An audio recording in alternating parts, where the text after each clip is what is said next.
Okay. Okay, I understand where the legs.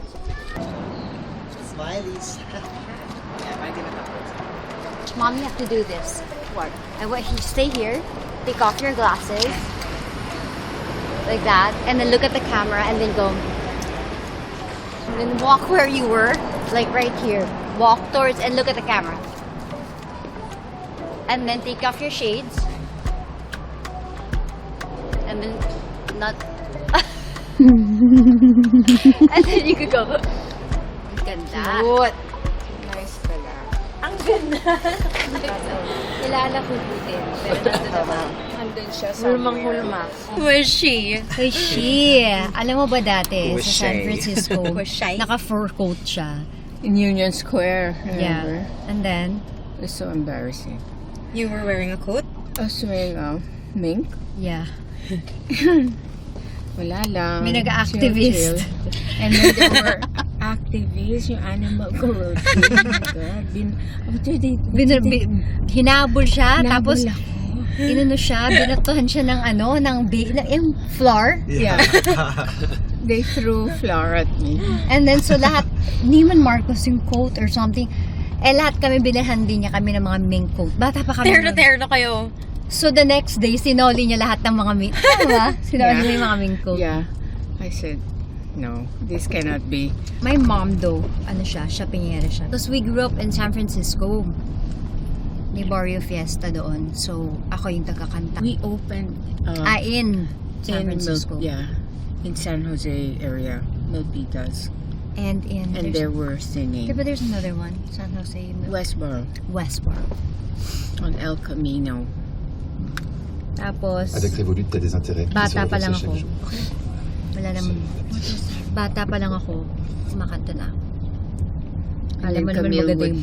Camille would stand on the soft drink, the crates of the Camille soft drink. talaga yung Kasi siya yung cashier. cashier. She would train the cashier. Marunong talaga ba sa finances? Yeah, she's She really knows. good.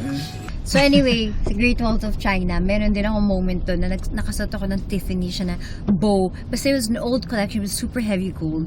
And we were on the Great Wall, we were shooting for Mano po. My mom was still my momager.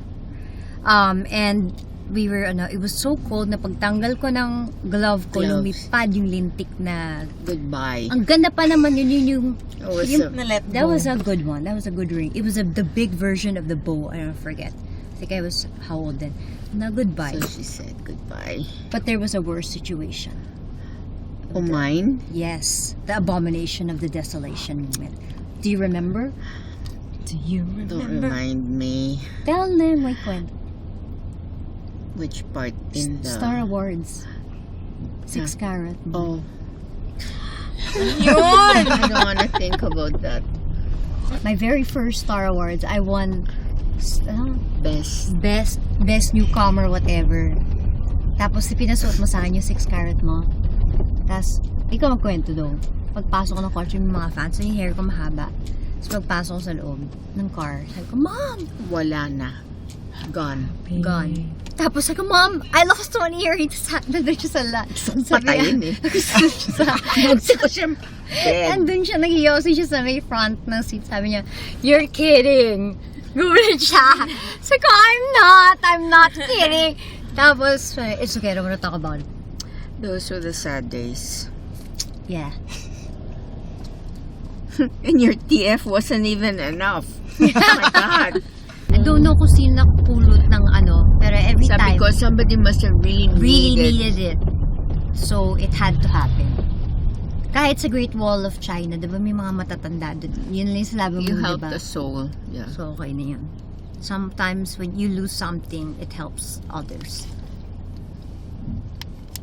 It went to good use. Ganun na lang. To make me feel better. So, akin na lang yung Yun hikaw ang mo isipin. ngayon. Ay! Change the subject. Ayoko. Sobra na. But you've never been to Paris. Well, here's the Eiffel Tower. I used to have memories here with weird people.